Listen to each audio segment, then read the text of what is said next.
I will speak fast in these videos anytime I make a video for you, so be prepared to have to pause it or go back and rewatch it. Okay, so this one again, we're back on finding any values of holes or vertical asymptotes. So first thing that's going to happen is we are going to factor this so that we can see where our holes exist at, because our holes are going to occur whenever we can cancel a factor from the numerator and the denominator. In order to cancel, we have to factor first, so we factor that. Nothing cancels out, so I'm only going to have vertical asymptotes. So we're going to have vertical asymptotes, no holes, because nothing is canceling. So our vertical asymptotes are going to be where each of these factors equals 0. So first, x equals 0 is a factor. And when we solve that, we get x equals 0, so that's a vertical asymptote. X squared plus 4 is a factor. And when we solve that, we can't take the square root of a negative number and get a value that is graphable on the coordinate plane. And so there is no vertical asymptote that comes out of there. So the only vertical asymptote we have is x equals 0. All right, then down here they want us to write the left hand and right hand limit statements. So first of all, we can start right out by writing these down.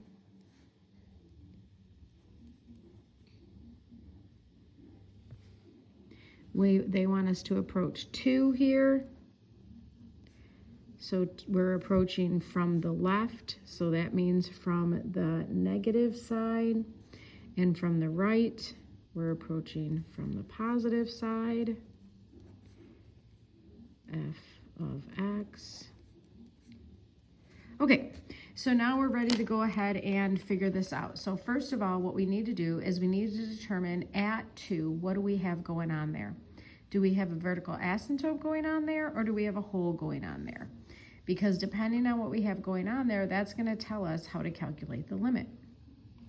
So since at x is equal to 2, looking back up here at the function, we have a vertical asymptote. Nothing cancels out, so there isn't a hole there, so there's a vertical asymptote going on there. So like the previous page, when we have a vertical asymptote, there it is right there, we're going to have to check and see what our function is doing. Is it going up towards infinity or down towards negative infinity? And in order to do that, the way that you can do this, that I personally think it's the easiest to do, is again to make a sign chart.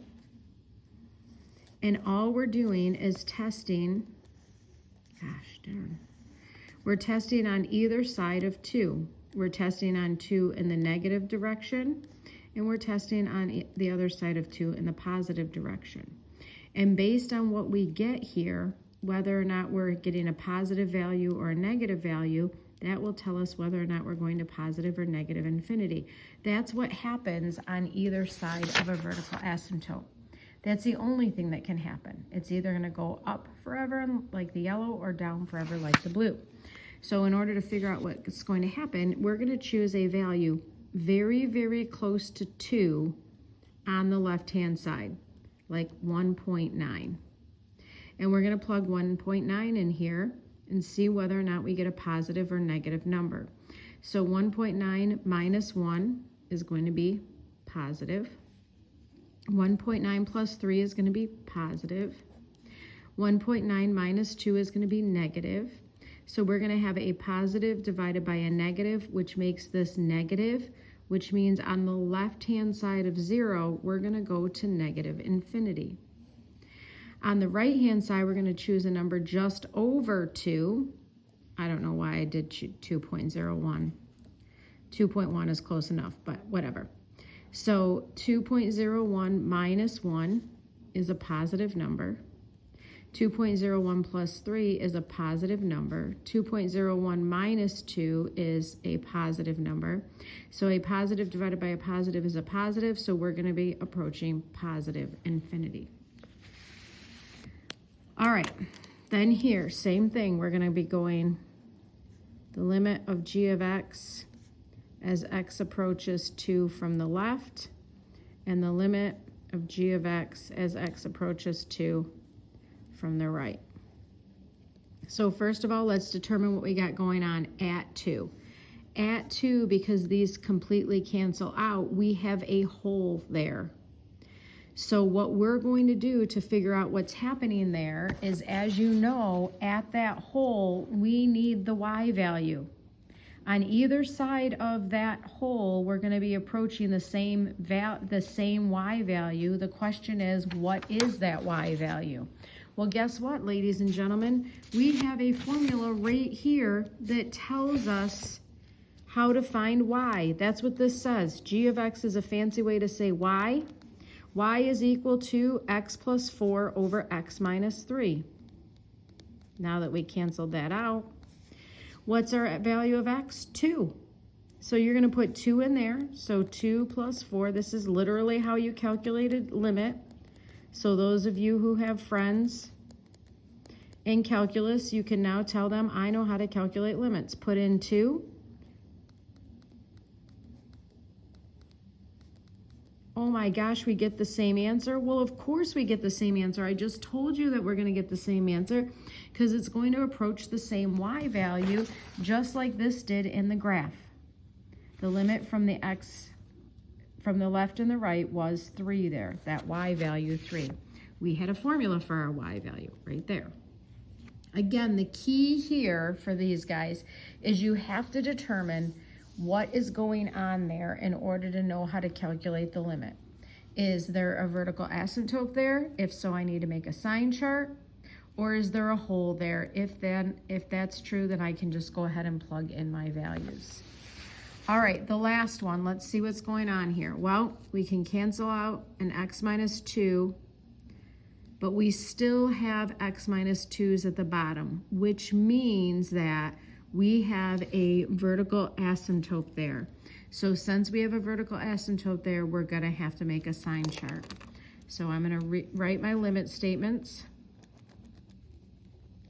The limit of h of x as x approaches 2 from the left. The limit as x approaches 2 from the right of h of x. Make my sign chart. On the left-hand side, I'm going to try 1.9. On the right-hand side, I'm going to try 2.1. So 1.9 minus 4 is negative. 1.9 minus 2 is negative. 1.9 minus 1 is positive. So I have a negative divided by a negative, which makes this positive. So on the left-hand side, I'm going to positive infinity. Now try it on the right-hand side. 2.1 minus 4 is negative. 2.1 minus 2 is positive. 2.1 minus 1 is positive. So we have a negative divided by a positive. So that's going to be negative. So over here, we're going to negative infinity. Now these next ones are really problems where they're testing to see, do you truly understand these concepts? Because now they're going to give you some information and they want you to write a possible equation for that rational function. So they give us these 4 statements about the rational function f of x. So they want us to write an equation that's a rational function about f of x. Well, first of all, we have 2 different x values we're approaching. We're approaching 3 and 1. 3 from the left and the right, 1 from the left and the right. When we're approaching 3 from the left and the right, we have a y value that is the number 5, which means that this is a hole in the graph. So therefore, what's going to end up happening is at that 0, at that x value, at that undefined value, at that vertical asymptote, at that hole, we're going to have an x minus 3 in the numerator and the denominator. And because it ends up being a hole there, I know it's a hole there because it approaches a number. Those are going to cancel off. So whatever power these go to has to be the same. Or the top power has to be bigger than the bottom power so that eliminates from the entire denominator. I'm just going to keep it the same because I want it to be as easy as possible. Then at x is 1, on the left-hand side, we're going to negative infinity. On the right-hand side, we're going to positive infinity. Therefore, this is a vertical asymptote, which means since it's a vertical asymptote, the x minus 1 is going to be in the denominator, and it's not going to cancel out with anything in the numerator. So this is as simplistic as it can be as far as the holes, or hole in this case, in the vertical asymptote go. But we have one more thing to worry about. We need our y value to be 5 at 3. So when we go to approach 3 and we plug in 3 here, well, we wouldn't really plug in 3 there because that's going to cancel off and that's going to cancel off. So when we plug in 3 here, then we need that limit to equal 5. So we need this to equal 5. So in our denominator, we have x minus 1. We want this to equal 5. We're going to plug in 3 here. So we want this number up here that when we divide it by 2, 3 minus 1 is 2. This number here, when we divide it by 2, we get 5. So that number up there needs to be 10. We have to have that in our numerator in order for this to work out to be true. So you have to take into account what that hole is that's in that graph. So it simplifies down to that number. Just like over here, this simplified down to negative 6. Once we plugged in 2, that simplified down to negative 6. So now when we plug in the number 3 to this, taking out those ones that are going to remove, we're going to have 10 over 3 minus 1, which is 2, which makes our y value of 5. Okay, so now over here, same idea. Now we're dealing with, it's f of x again. It's going to be a rational function. At x is positive 2, or x plus 2, we're going to have a hole in the graph. So there's that. I know there's going to be a hole in the graph. I know that in order for there to be a hole in the graph, they got to cancel off. It's a hole in the graph because this is a value. Hole in the graphs have the same number, or the number of factors of the numerator is bigger than the number of factors in the denominator. At x is negative 1, so the value x plus 1, we are going to have a vertical asymptote, which means we need x plus 1s or more x plus 1s in the denominator than we have in the numerator.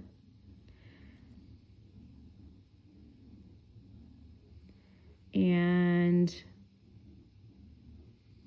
yeah, and again, you could change your exponents on this. Like you could make this 5 and this 3. There's multiple answers to these. You could make this exponent 5, this one 3, because then you would have leftovers up here, but they'd all cancel out here. We could put some x plus 1s in the top as long as the exponent down here was bigger so they didn't all cancel from the bottom. That's what happens with vertical asymptotes. But I'm going to leave it like this. Now again, we want our limit here to be 4 when we approach 2. So right now what's happening is, when we approach negative 2. So what's happening right now when we approach negative 2 is these would cancel out, so negative 2 would just be going in there. If I put negative 2 in here right now, I have negative 2 plus 1.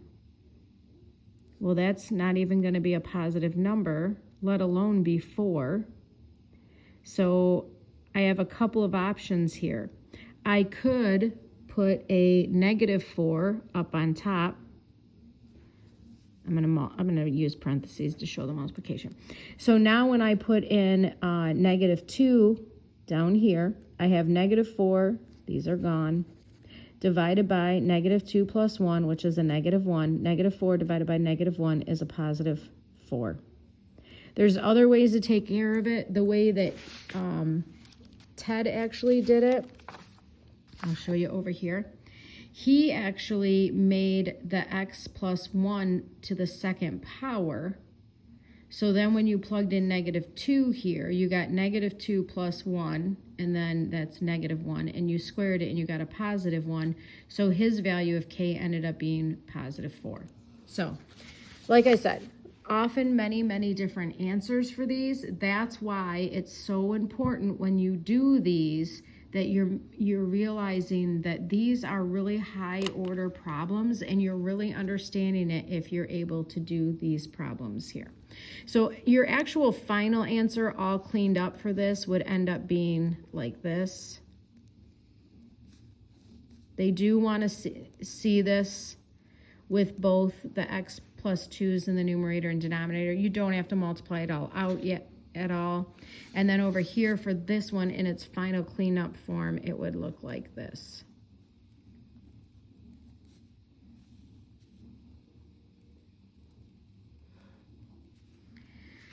All right, and then for our last ones, it's the same idea. They want us to sketch a picture of a rational function that has the following properties. So we want a whole at 1, and as x approaches 4 from the left, f of x is going to increase without bound, and from the right, it's going to decrease without bound. So this is telling you information about a vertical asymptote. This is telling you information about the whole. And it doesn't tell you anything here about where the whole has to be.